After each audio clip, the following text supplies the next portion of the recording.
श्री स्वामी समर्थ. नमस्कार मंडळी, स्वागत आहे तुमचे माझ्या यूट्यूब चॅनलवरती. आजचा दिवस तुम्हाला खूप छान सुखाचा आनंदाचा जाऊ हीच स्वामींच्या चरणी प्रार्थना करते आणि आज या नवीन व्हिडिओला सुरुवात करते. येत्या 24 ऑक्टोबरला म्हणजेच गुरुवारी या दिवशी आलेला आहे गुरुपुष्यामृत योग. जेव्हा पुष्य नक्षत्र हे गुरुवारी येते तेव्हा गुरुपुष्यामृत योग हा तयार होतो. म्हणजेच चंद्र हा पुष्य नक्षत्रामध्ये असल्यावरती गुरुपुष्य योग हा येत असतो. या दिवशी नवीन वाहन, नवीन वस्तू, विशेष करून सोने चांदी खरेदी केल्याने अत्यंत शुभ आणि लाभदायक मानले जाते. आपल्या शास्त्रामध्ये असे सांगितले आहे की गुरुपुष्यामृत योगावरती जर तुम्ही सोने चांदी खरेदी केले तर ते आपल्यावरती कधीही मोडण्याची किंवा विकण्याची वेळ येत नाही. आणि असा हा गुरुपुष्यामृत योग हा वर्षातून 2 किंवा 4 वेळेला येत असतो. म्हणून हा अतिशय दुर्मिळ योग जो आहे तर तो मानला जातो. जर आपण या दिवशी एखादं महत्त्वाचं काम जर हाती घेतलं तर त्या कामात आपल्याला यश मिळते. आणि म्हणून या दिवशी अनेक जण आपली महत्त्वाची कामं जी आहेत तर ती पूर्ण करतात आणि त्या कामामध्ये त्यांना यश देखील मिळते. तसेच या दिवशी अनेक जण नवीन घराची खरेदी करतात, गृहप्रवेश करतात. तसेच नवीन गाड्यांची सुद्धा खरेदी या दिवशी केली जाते. जमिनीची खरेदी या दिवशी केली जाते. अनेक शुभ कार्य जे आहेत तर ते सुद्धा या दिवशी केले जाते. म्हणून हा दिवस अत्यंत महत्त्वाचा आणि शुभ मानला जातो. या दिवशी माता लक्ष्मी आणि भगवान विष्णू यांची एकत्रित पूजा केली जाते. तसेच या दिवशी काही प्रभावी उपाय देखील केले जातात. आज या व्हिडिओमध्ये मी तुम्हाला अत्यंत प्रभावी असा एक उपाय सांगणार आहेत. गुरुवारी आपल्याला सकाळीच घरात या झाडाचे एक पान आणायचे आहेत. हे पान आणल्याने 7 पिढ्यांचं दारिद्र्य हे नष्ट होऊन कोणताही शत्रू हा घरी येऊन तुमची माफी मागेल. जीवनातील सर्व शत्रूंचा नाश होऊन कितीही कठीणातील कठीण इच्छा ही तुमची पूर्ण होईल. माता लक्ष्मी ही तुमच्यावरती प्रसन्न होईल. असा हा एक उपाय आज या व्हिडिओमध्ये मी तुमच्यासोबत शेअर करणार आहे. त्यामुळे तुम्ही हा व्हिडिओ स्किप न करता शेवटपर्यंत पाहत राहा. चॅनलवरती नवीन असाल तर सबस्क्राईब करा आणि असेच माहितीपूर्व नवनवीन व्हिडिओ पाहण्यासाठी बेल आयकॉनला प्रेस करा. तर पहा, दिवाळी हा सण अगदी तोंडावर आलेला आहे. सगळीकडे दिवाळीची तयारी सुरू आहे. आणि या दिवाळीच्या काही दिवस अगोदरच म्हणजेच 24 ऑक्टोबरला हा गुरुपुष्यामृत योग आलेला आहे. तब्बल 135 वर्षानंतर हा योग जो आहे तर तो आलेला आहे.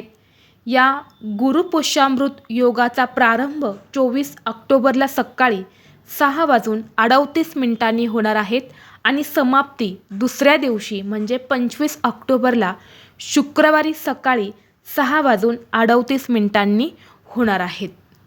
आज या व्हिडिओमध्ये मी तुम्हाला जो उपाय सांगणार आहे तर हा उपाय आपल्याला गुरुवारच्या दिवशी करायचा आहे.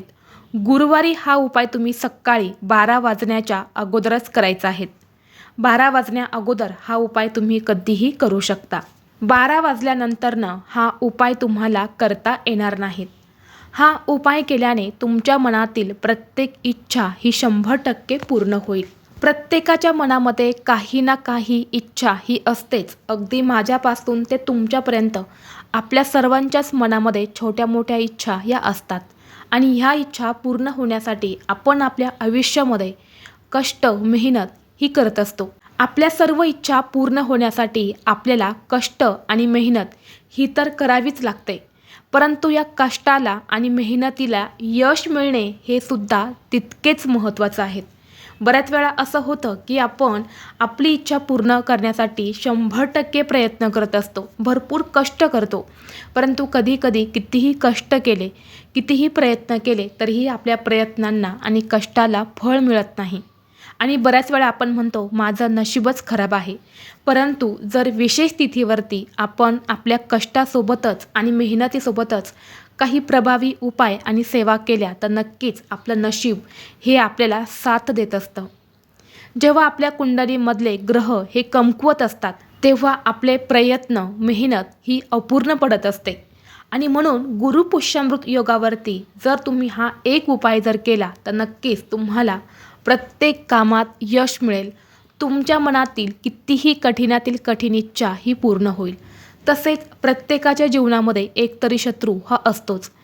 जर शत्रू हा तुमचा गुपित असेल किंवा शत्रूचं नाव तुम्हाला माहीत असेल, त्या व्यक्तीमुळे तुमच्या आयुष्यामध्ये सतत अडचणी येत असेल, तुमच्या प्रगतीमध्ये अडथळे येत असेल, तर तुम्ही हा उपाय केल्याने तुमच्या जीवनातील सर्व शत्रू हे नष्ट होऊन तुमच्या घरी येऊन माफी मागतील.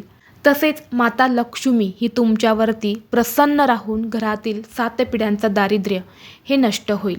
आपल्या हिंदू धर्मामध्ये अशी काही झाडे आहेत, त्यामध्ये साक्षात देवी देवता वास करतात. त्यातच एक झाड म्हणजे औदुंबराचं झाड, ज्याला उंबराचे झाड असेही म्हणतात. साक्षात दत्त निवास असलेला पवित्र वृक्ष म्हणून औदुंबराची ख्याती आहे. 21 गुणांनी परिपूर्ण औदुंबर वृक्षाखाली सद्गुरू माऊली दत्ताने साधना केली. याच औदुंबराला भूतलावरील कल्पवृक्ष म्हणतात, कारण प्रभू विष्णूंनी औदुंबराला आशीर्वाद दिला आहे की याला सदैव फळं येतील. तसेच या झाडाचे पूजन व भक्तीने सर्व मनोकामना पूर्ण होतील. या झाडाचे दर्शन केल्याने उग्रता शांत होईल. या झाडाला प्रदक्षिणा घातल्याने अपत्यप्राप्ती होते.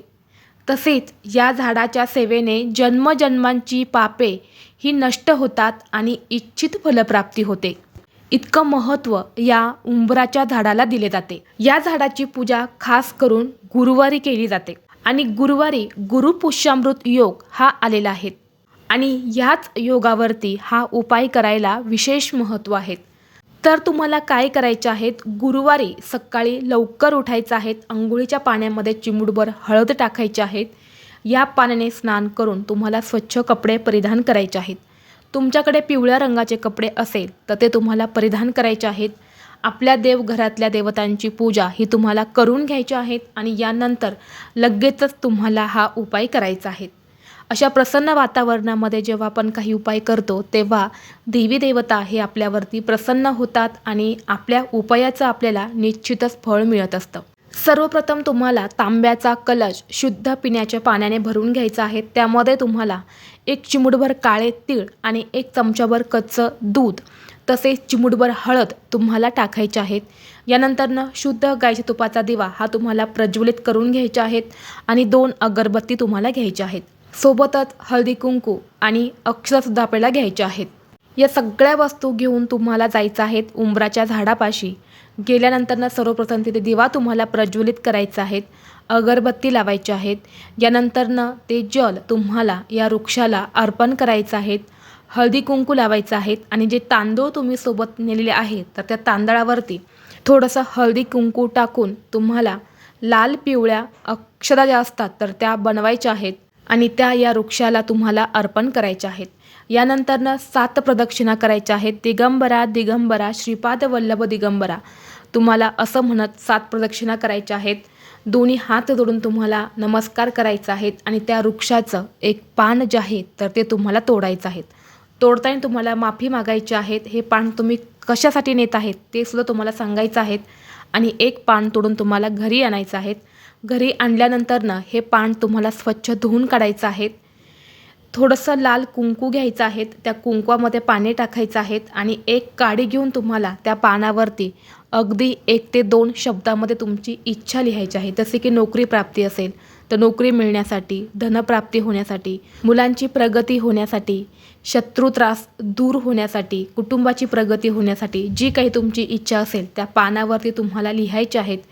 यानंतर तुम्हाला काय करायचं आहे, थोडेसे मुठभर तांदूळ एका प्लेटमध्ये घ्यायचे आहेत आणि त्या प्लेटमध्ये तुम्हाला त्या तांदळावरती हे जे पान आहे तर हे ठेवायचं आहे. यानंतर त्या पानाला हळदी कुंकू अक्षर तुम्हाला अर्पण करायचे आहेत, फुलं अर्पण करायचे आहेत, धूप दीप अगरबत्ती तुम्हाला वळवून घ्यायचे आहेत आणि दोन्ही हात जोडून तुमची इच्छा पूर्ण होण्यासाठी भगवान विष्णू आणि माता लक्ष्मी यांना तुम्हाला प्रार्थना करायची आहेत. 1 वेळा श्री सुक्तमचं पठण करायचं आहे आणि संपूर्ण दिवसभर हे पान तिथेच तुम्हाला ठेवायचं आहे. सायंकाळी तुम्हाला 4 वाजल्यानंतरनं काय करायचं आहे, एक लाल रंगाचा कपडा घ्यायचा आहे. त्या कपड्यामध्ये तुम्हाला हे जे पान आहे तर हे ठेवायचं आहे आणि त्याखाली जे तांदूळ तुम्ही ठेवले होते तर ते तुम्हाला 21 अखंड तांदूळ काढायचे आहेत आणि ते सुद्धा त्या पानावरून ठेवून तुम्हाला त्याला गाठ मारायचे आहेत. यानंतर तुम्हाला ही पोटली घेऊन ज्या वृक्षाचं तुम्ही पान आणलं होतं त्याच झाडापाशी तुम्हाला जायचं आहे आणि त्या झाडाच्या एखाद्या जाड फांदीला ही जी पोटली आहे तर ही तुम्हाला बांधून द्यायची आहेत. जेव्हा तुम्ही ही पोटली बांधणार आहे त्यावेळी तुमची मनोमन इच्छा तुम्हाला व्यक्त करायची आहेत. तर असा हा एक उपाय जो आहे तर तो तुम्हाला गुरुपुष्यामृत योगावरती करायचा आहे. नक्की करा. हा उपाय केल्याने तुमच्या मनातील प्रत्येक इच्छा ही पूर्ण होईल. व्हिडिओ तुम्हाला आवडला असेल तर लाईक करा.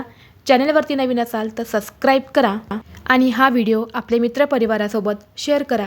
चला तर मग भेटू असंच पुढल्या एका नवीन व्हिडिओमध्ये. तोपर्यंत सर्वांना श्री स्वामी समर्थ.